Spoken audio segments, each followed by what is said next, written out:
Friends, welcome to my YouTube channel. आज के इस वीडियो में जो आपका UP triple S C PET का 15 अक्टूबर 2022 का सेकंड शिफ्ट का एग्ज़ाम हो गया दोस्तों। तो 15 अक्टूबर 2022 में सेकंड शिफ्ट में पूछे गए सभी क्वेश्चन इस वीडियो में डिस्कस करेंगे। तो इस वीडियो को पूरा ज़रूर देखिए। वीडियो अच्छा लगे वीडियो को लाइक और शेयर जरूर करें। जिन बच्चों ने चैनल को सब्सक्राइब नहीं किया है सभी बच्चे चैनल को सब्सक्राइब करके नोटिफिकेशन बेल को ऑन कर लीजिए। जब आप नोटिफिकेशन बेल को ऑन करेंगे तभी मेरे नए वीडियो नोटिफिकेशन आप सभी लोगों तक आसानी से पहुंच जाएगी। तो चलिए स्टार्ट करते हैं आज का वीडियो। तो सबसे पहले हम लोग भारतीय इतिहास के क्वेश्चन डिस्कस करेंगे। तो पहला क्वेश्चन, किताबुल हिंद का लेखक अल बरूनी निम्नलिखित में से किसके साथ भारत आया था? तो ये जो है गाइस, ये महमूद गजनवी के साथ जो है भारत आया था। 1946 ईस्वी में गठित कैबिनेट मिशन का सदस्य नहीं था। 1946 ईस्वी में गठित कैबिनेट मिशन का सदस्य नहीं था हैराल्ड विल्सन। तो ऑप्शन डी जो है आपका ये बिल्कुल सही हो जाएगा। नेक्स्ट क्वेश्चन देखिएगा, 20 जून 1756 को ब्लैक होल घटना निम्नलिखित में से किसके शासनकाल में घटित हुई थी? तो ये किसके शासनकाल में घटित हुई थी? सिराजुद्दौला। तो ऑप्शन वी जो है आपका ये बिल्कुल करेक्ट हो जाएगा। चौथा क्वेश्चन है गाइस, सविनय अवज्ञा आंदोलन के रूप में महात्मा गांधी ने दांडी मार्च कब किया था? तो यहाँ पर देखिए गाइस, दांडी मार्च की बात हो रही है। तो ये जो आंदोलन हुआ था 12 मार्च 1930 को गांधी जी के द्वारा किया गया था। अगला question, my experiments with truth के लेखक जो हैं वो कौन हैं? इसके लेखक हैं महात्मा गांधी। अब यहाँ से आपके भारतीय राष्ट्रीय आंदोलन के क्वेश्चन जो हैं वो स्टार्ट हो जाते हैं। क्वेश्चन क्या है, भारत में अली बंधुओं शौकत अली एवं मोहम्मद अली ने किस आंदोलन का नेतृत्व किया था? खिलाफत आंदोलन का नेतृत्व किया था। सही आंसर हो जाएगा ऑप्शन बी। अगला क्वेश्चन देखिएगा गाइस, रविन्द्रनाथ टैगोर ने अपनी नाइटहुड की उपाधि को डैश के विरोध में वापस किया? किसके विरोध में वापस किया था? जालियांवाला बाग नरसंहार के विरोध में। तो ऑप्शन बी जो है आपका करेक्ट हो जाएगा। आठवां क्वेश्चन, वर्ष 1922 में महात्मा गांधी ने असहयोग आंदोलन क्यों वापस लिया? 1922 में महात्मा गांधी ने असहयोग आंदोलन क्यों वापस लिया था? चौरा चौरी हिंसात्मक घटना के कारण। तो ऑप्शन बी जो है आपका करेक्ट हो जाएगा। नवा क्वेश्चन आपकी स्क्रीन पर, प्रशासनिक सुधार पर विचार के लिए साइमन कमीशन भारत कब आया था?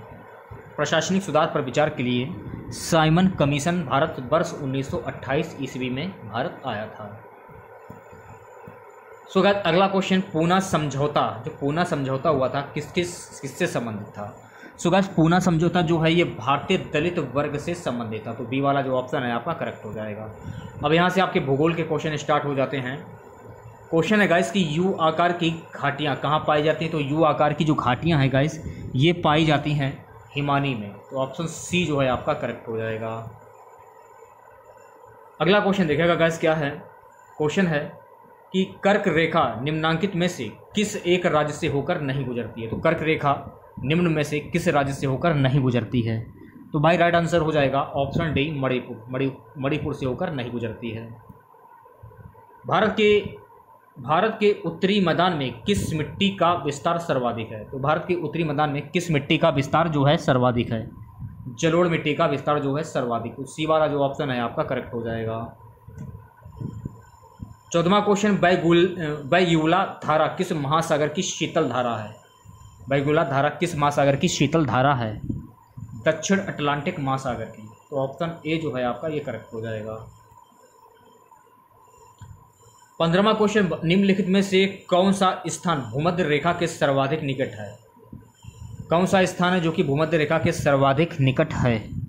इंदिरा पॉइंट। तो ऑप्शन ए जो है आपका ये बिल्कुल सही हो जाएगा। वीडियो को लाइक कर दीजिए सभी बच्चे ज़्यादा से ज़्यादा। अब यहाँ से आपके भारतीय अर्थव्यवस्था के क्वेश्चन जो हैं वो स्टार्ट हो जाते हैं। क्वेश्चन क्या है, भारतीय अर्थव्यवस्था के तृतीयक क्षेत्र के अंतर्गत निम्नलिखित में से सेवा क्षेत्र में सम्मिलित है? तो सेवा क्षेत्र में सम्मिलित है, ऑप्शन सी जो है आपका बिल्कुल करेक्ट हो जाएगा, परिवहन एवं संचार और होटल।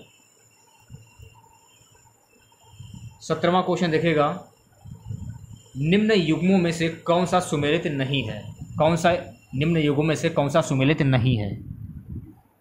रेखा समिति, निर्यात और आयात का सरलीकरण। तो ऑप्शन डी जो है आपका ये बिल्कुल सही हो जाएगा। ठीक है, आज के इस सेशन में अगला क्वेश्चन रहेगा, निम्नलिखित में से किसे मानव विकास सूचकांक में शामिल किया जाता है?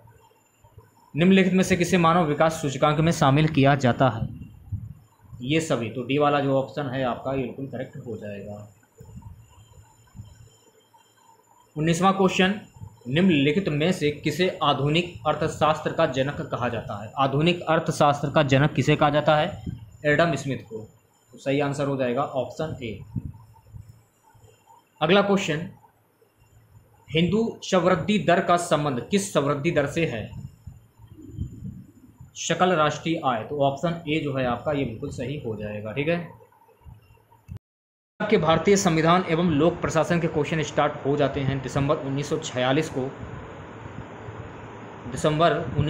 को संविधान सभा के सम्मुख संविधान की प्रस्तावना का प्रस्ताव किसने रखा? इसका जो प्रस्ताव है गाइस ये रखा जवाहरलाल नेहरू ने। तो बी वाला जो ऑप्शन है आपका बिल्कुल करेक्ट हो जाएगा। 22वां क्वेश्चन देखेगा गाइस, अटॉर्नी जनरल भारत सरकार को कानूनी सलाह प्रदान करता है, जबकि राज्य सरकार को कौन परामर्श देता है? तो राज्य सरकार को एडवोकेट जनरल परामर्श देते हैं। 23वां क्वेश्चन देखेगा गाइस, संविधान सभा का संवैधानिक सलाहकार निम्नलिखित में से कौन था? संविधान सभा का संवैधानिक सलाहकार कौन था? VN Rao, option C. अनुच्छेद 108 के तहत राष्ट्रपति द्वारा लोकसभा एवं राज्यसभा की संयुक्त बैठक आहूत की जाती है, उसकी अध्यक्षता कौन करता है? तो उसकी जो अध्यक्षता है गाइस ये करता है लोकसभा अध्यक्ष। तो ऑप्शन सी जो है आपका करेक्ट हो जाएगा। 2 अक्टूबर 1959 को सर्वप्रथम पंचायती राज का शुभारंभ कहाँ किया गया था? 2 अक्टूबर 1959 को सर्वप्रथम पंचायती राज का जो शुभारंभ है गाइस ये किया गया था नागौर में। तो ऑप्शन बी जो है आपका करेक्ट हो जाएगा। अब यहाँ से आपके सामान्य विज्ञान के क्वेश्चन स्टार्ट हो जाते हैं। क्वेश्चन है कि प्राणी जगत के वर्गीकरण में निम्नलिखित में से कौन सा संघ नहीं है? प्रगुही, ऑप्शन सी जो है आपका ये करेक्ट हो जाएगा। 27वां क्वेश्चन देखेगा, स्वतंत्र रूप से गिर रही एक वस्तु की गति डैश गति का उदाहरण है? तो ये उदाहरण है एक समान त्वरित का। तो ऑप्शन ए जो है आपका करेक्ट हो जाएगा। अगला क्वेश्चन, उत्तल और अवतल दर्पण किसके उदाहरण है? तो उत्तल और अवतल दर्पण जो है गाइस ये उदाहरण है गोलीय दर्पण के। तो बी वाला जो ऑप्शन है आपका करेक्ट हो जाएगा। सो गाइस अगला क्वेश्चन है कि दाब के एसआई मात्रक को क्या कहते हैं? तो दाब के एसआई मात्रक को कहा जाता है पास्कल। ऑप्शन सी जो है आपका ये करेक्ट हो जाएगा। निम्नलिखित में से क्या सबसे अधिक संपीड्य है? क्या सबसे अधिक संपीड्य है? गैस, ऑप्शन सी। चलिए बात कर लेते हैं अगले क्वेश्चन की। यहाँ से आपके सामान्य हिंदी के क्वेश्चन स्टार्ट हो जाते हैं। क्वेश्चन अगर लाला का अन्य लिंग रूप है तो लाला का अन्य लिंग रूप क्या होगा? ललाइन, ऑप्शन बी सही हो जाएगा। विलोम शब्द युग्म नहीं है तो इनमें से विलोम युग्म शब्द कौन सा नहीं होगा? मृषण कोमल, ऑप्शन ए सही हो जाएगा। अगला क्वेश्चन, लघुरूप में कौन सी संधि है? तो लघुरूप में कौन सी संधि होगी? तो लघुरूप में स्वर संधि होगी। तो सी वाला जो ऑप्शन है आपका करेक्ट हो जाएगा। अगला क्वेश्चन, श्रुति सम भिन्नार्थक शब्द के जोड़े को पहचानिए। श्रुति सम भिन्नार्थक शब्द के जोड़े को पहचानना है आप लोगों को। अपेक्षा उपेक्षा, तो ए वाला जो ऑप्शन है आपका ये बिल्कुल करेक्ट हो जाएगा। दिए गए वाक्य में त्रुटि वाले अंश को ए बी सी से इंगित करिए, त्रुटि ना होने पर विकल्प के उत्तर दीजिए। 40वां क्वेश्चन है गाइस, ऑप्शन वी जो है आपका बिल्कुल करेक्ट हो जाएगा। उनका स्वागत किया गया। के समसामयिकी के क्वेश्चन स्टार्ट हो जाते हैं। क्वेश्चन 21 जून को कौन सा अंतर्राष्ट्रीय योग दिवस मनाया गया है? 21 जून को कौन सा अंतर्राष्ट्रीय योग दिवस जो है मनाया गया है? 8वां ये मनाया गया है। तो सी वाला जो ऑप्शन है आपका बिल्कुल करेक्ट हो जाएगा। अगला क्वेश्चन देखिएगा गाइस, हाल ही में गुस्तावो पेट्रो किस देश के नए राष्ट्रपति बने हैं? परीक्षा की दृष्टि से काफ़ी इंपॉर्टेंट क्वेश्चन है, तो ऑप्शन बी जो है आपका कोलंबिया बिल्कुल करेक्ट हो जाएगा। हाल ही में ऑस्ट्रेलिया के तट पर दुनिया का सबसे बड़ा पौधा 150 किलोमीटर खोजा गया है, जिसका नाम क्या है? सो गाइस, इसका जो नाम है ये है पोसिडोनिया ऑस्ट्रेलियस। ऑप्शन बी जो है आपका करेक्ट हो जाएगा। अगला क्वेश्चन देखिएगा गाइस, प्रतिवर्ष विश्व शरणार्थी दिवस किस तारीख को मनाया जाता है? तो प्रतिवर्ष विश्व शरणार्थी दिवस जो है गाइस ये मनाया जाता है 20 जून को। तो बी वाला जो ऑप्शन है आपका बिल्कुल करेक्ट हो जाएगा। नेक्स्ट क्वेश्चन, हाल ही में कौन भारतीय व्यक्ति अमेरिकन टेलीकॉम कंपनी वेरिजॉन के नए सीईओ बने हैं? तो ये बने हैं सौम्यनारायण संपत। ऑप्शन बी जो है आपका बिल्कुल करेक्ट हो जाएगा। IMD द्वारा जारी वैश्विक प्रतिस्पर्धात्मकता सूचकांक 2022 में भारत को कौन सा स्थान मिला है? इसमें भारत को जो है गाइस स्थान मिला है 37वां स्थान मिला है। तो बी वाला जो ऑप्शन है आपका बिल्कुल करेक्ट हो जाएगा। अगला क्वेश्चन, किन 2 शहरों के बीच भारत गौरव योजना के तहत देश की पहली प्राइवेट ट्रेन संचालित की गई है?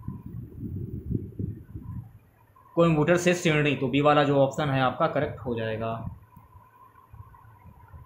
अगला क्वेश्चन देखिएगा गाइस, हाल ही में केंद्र सरकार ने भारतीय सेना में 4 साल हेतु युवाओं को भर्ती करने के लिए कौन सी योजना लॉन्च की है? इस योजना का नाम है अग्निपथ योजना। ऑप्शन बी जो है आपका करेक्ट हो जाएगा। अगला क्वेश्चन, हाल ही में कौन सिगरेट पर चेतावनी छापने वाला दुनिया का पहला देश बन गया है? सिगरेट पर चेतावनी छापने वाला दुनिया का पहला देश बन गया है। ये जो देश है ये बन गया है कनाडा। तो सी वाला जो ऑप्शन है आपका करेक्ट हो जाएगा। हाल ही में महान भारतीय व्यक्ति हरिचंद का 69 वर्ष की उम्र में निधन हो गया, वो कौन थे? ये धावक थे। तो ऑप्शन ए जो है आपका करेक्ट हो जाएगा। अब यहाँ से आपके सामान्य जागरूकता के क्वेश्चन स्टार्ट हो जाते हैं। क्वेश्चन है, ग्रीन मफलर किस प्रदूषण से संबंधित है? तो गाइस, ग्रीन मफलर ये संबंधित है ध्वनि प्रदूषण से। तो बी वाला जो ऑप्शन है आपका बिल्कुल करेक्ट हो जाएगा। यमुना एक्सप्रेसवे किनके बीच में है? तो यमुना एक्सप्रेसवे जो है गाइस ये आगरा ग्रेटर नोएडा के बीच में है। अगला क्वेश्चन, किस विश्व धरोहर स्थल को मुगलों का कब्रिस्तान कहा जाता है? हुमायूं का मकबरा। ऑप्शन सी जो है आपका बिल्कुल करेक्ट हो जाएगा। ज्ञानपीठ पुरस्कार सर्वप्रथम किसे दिया गया था? तो ज्ञानपीठ पुरस्कार जो है गाइस ये दिया गया था जी शंकर कुरप्पू को। तो ऑप्शन ए जो है आपका बिल्कुल करेक्ट हो जाएगा। राष्ट्रीय मानवाधिकार आयोग का गठन कब हुआ था? तो राष्ट्रीय मानवाधिकार आयोग का गठन ये हुआ था वर्ष 1993 में। अगला question, a century is not enough किस खिलाड़ी की आत्मकथा है? A century is not enough किस खिलाड़ी की आत्मकथा है? सौरव गांगुली की। ये आपको ध्यान में रखना है। सबसे पहली महिला का नाम बताएं जिसने नोबेल पुरस्कार जीता था। इस महिला का नाम है मैरी क्यूरी। ऑप्शन बी जो है आपका करेक्ट हो जाएगा। अगला क्वेश्चन, किस विश्व संस्था को विश्व बैंक की उदार ऋण खिड़की के रूप में जाना जाता है? IDA। ऑप्शन डी जो है आपका बिल्कुल करेक्ट हो जाएगा। भारतीय मुद्रा का नया प्रतीक किसने डिजाइन किया था? तो भारतीय मुद्रा का नया जो प्रतीक है ये डिजाइन किया था उदय कुमार ने। तो ऑप्शन ए जो है आपका बिल्कुल करेक्ट हो जाएगा। प्रिटोरिया किस देश की कार्यपालिका राजधानी है? प्रिटोरिया किस देश की कार्यपालिका राजधानी है? दक्षिण अफ्रीका। तो बी वाला जो ऑप्शन है आपका बिल्कुल करेक्ट हो जाएगा। ठीक है, यहाँ से आपका गद्यांश स्टार्ट हो जाता है 71 से 75। निम्नलिखित गद्यांश को ध्यानपूर्वक पढ़कर उसके नीचे दिए गए बहुविकल्पीय प्रश्नों में सही विकल्प का चयन करें। संसार में 2 अचूक शक्तियां हैं, वाणी और कर्म। कुछ लोग वचन से संसार को राह दिखाते हैं और कुछ लोग कर्म से। शब्द और आचार दोनों ही महान शक्तियाँ हैं। शब्द की महिमा अपार है। विश्व में साहित्य, कला, विज्ञान, शास्त्र सब शब्द शक्ति के प्रतीक प्रमाण हैं। पर कोरे शब्द व्यर्थ होते हैं जिनका आचरण ना हो। कर्म के बिना, व्यवहार के बिना सिद्धांत की कोई सार्थकता नहीं है। निसंदेह शब्द शक्ति महान है, पर चिरस्थायी और सनातनी शक्ति तो व्यवहार है। महात्मा गांधी ने इन दोनों की कठिन और अद्भुत साधना की थी। महात्मा गांधी जी का संपूर्ण जीवन उन्हीं दोनों से युक्त था। वे वाणी और व्यवहार में एक थे, जो कहते थे वही करते थे। यही उनकी मानता का रहस्य था। कस्तूरबा ने शब्द की अपेक्षा कृति की उपासना की थी, क्योंकि कृति का उत्तम व चिरस्थायी प्रभाव होता है। वह ने कोरी शाब्दिक शास्त्रीय सैद्धांतिक शब्दावली नहीं सीखी। वे तो कर्म की उपासिका थीं। उनका विश्वास शब्दों की अपेक्षा कर्मों में था। वे जो कहा करती थीं उसे पूरा करती थीं। वे रचनात्मक कर्मों की प्रधानता देती थीं। इसी के बल पर उन्होंने अपने जीवन में सतर्कता और सफलता प्राप्त की थी। तो पहला क्वेश्चन रहेगा गद्यांश का कि दिए गए गद्यांश का सर्वाधिक उपयुक्त शीर्षक क्या होगा। तो इसका शीर्षक होगा निष्ठा मूर्ति कस्तूरबा, ऑप्शन बी। अगला क्वेश्चन देखिएगा गाइस, शब्द शक्ति के महान होते हुए भी व्यवहार भी सनातनी शक्ति है। तो डी वाला जो ऑप्शन है आपका बिल्कुल करेक्ट हो जाएगा। गद्यांश के अंतर्गत गांधी जी की महानता यह थी कि वे जो कहते थे वही करते थे। ऑप्शन ए जो है आपका एक सही हो जाएगा। प्राय सज्जन व्यक्ति संसार को राह दिखाते हैं। तो प्राय सज्जन व्यक्ति संसार को राह दिखाते हैं अपने कर्म एवं वाणी से। यह आपको ध्यान रखना है, अपने कर्म एवं वाणी से। जगत में साहित्य, कला और विज्ञान शास्त्र, जगत में साहित्य, कला और विज्ञान शास्त्र शब्द शक्ति के प्रमाणिक रूप हैं। तो सी वाला जो ऑप्शन है आपका बिल्कुल करेक्ट हो जाएगा। ठीक है, अब यहाँ से आपका दूसरा गद्यांश स्टार्ट हो जाता है 76 से 80। निम्नलिखित गद्यांश को ध्यानपूर्वक पढ़कर उसके नीचे दिए गए बहुविकल्पी प्रश्नों में सही विकल्प का चयन करें। महाराणा प्रताप सिंह जंगल जंगल मारे मारे फिरते थे। अपनी स्त्री और बच्चों को भूख से तड़पते देखते थे, परंतु उन्होंने उन लोगों की बात नहीं मानी जिन्होंने उन्हें अधीनतापूर्वक जीते रहने की सम्मति दी, क्योंकि वे जानते थे कि अपनी मर्यादा की चिंता जितनी अपने को हो सकती है उतनी दूसरों को नहीं। एक बार एक रोमन राजनीतिक बलवाइयों के हाथ में पड़ गया। बलवाइयों ने उनसे व्यंग पूर्वक पूछा कि अब तेरा किला कहाँ। उसने हृदय पर हाथ रखकर उत्तर दिया, यहाँ ज्ञान के जिज्ञासुओं के लिए यहाँ बड़ा भारी गढ़ है। मैं निश्चय पूर्वक कहता हूँ कि जो युवा पुरुष सब बातों में दूसरों का सहारा चाहते हैं, जो सदा एक नया अगुवा ढूंढा करते हैं और उनके अनुयायी बना करते हैं, वे आत्म संस्कार के कार्य में उन्नति नहीं कर सकते। उन्हें स्वयं विचार करना, अपनी सम्मति आप स्थिर करना, दूसरों की उचित बातों का मूल्य समझते हुए भी उनका अंधा भक्त न होना सीखना चाहिए। तुलसीदास जी जो इतनी सर्वप्रियता और कीर्ति प्राप्त हुई, उनका दीर्घ जीवन जो इतना महत्वमय है, शांतिमय रहा, सब इसी मानसिक स्वतंत्रता और आत्मनिर्भरता के कारण। वही उनके स्वतंत्रता की ओर कम ध्यान दिया गया। अंत में आप अपनी बुरी गति की, जिस मनुष्य की बुद्धि और चतुराई उसके दृढ़ हृदय के आश्रय पर स्थित रहती है, वह जीवन और कर्म क्षेत्र में स्वयं भी श्रेष्ठ और उत्तम रहता है और दूसरों को भी श्रेष्ठ और उत्तम बनाता है। प्रसिद्ध उपन्यासकार स्कॉट एक बार ऋण के बोझ से बिल्कुल दब गए। मित्रों ने उनकी सहायता करनी चाहिए, पर उन्होंने यह बात स्वीकार नहीं की और स्वयं अपनी प्रतिष्ठा का सहारा लेकर अनेक उपन्यास थोड़े समय के बीच लिखकर लाखों रुपए का ऋण अपने सिर पर उतार दिया। तो पहला क्वेश्चन रहेगा, एक बार एक रोमन राजनीतिक किनके हाथों में पड़ गया। बलवाइयों के। तो बी वाला जो ऑप्शन है आपका बिल्कुल करेक्ट हो जाएगा। अगला क्वेश्चन, उपयुक्त गद्यांश का उपयुक्त शीर्षक क्या होगा। तो उपयुक्त गद्यांश का उपयुक्त शीर्षक होगा आत्मसम्मान। ऑप्शन बी जो है आपका बिल्कुल करेक्ट हो जाएगा। महाराणा प्रताप सिंह की पत्नी और बच्चे भूख से तड़पते थे, फिर भी उन्होंने किन लोगों की बात नहीं मानी।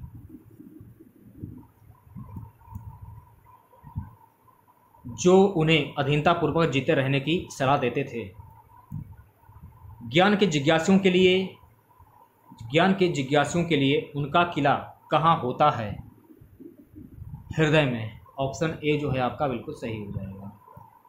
आज का हमारा सबसे लास्ट क्वेश्चन रहेगा, गद्यानुसार किस प्रकार के युवा पुरुष आत्म संस्कार के कार्य में उन्नति नहीं कर सकते हैं। ऑप्शन सी, जो सदा एक नया अगुआ ढूंढा करते हैं।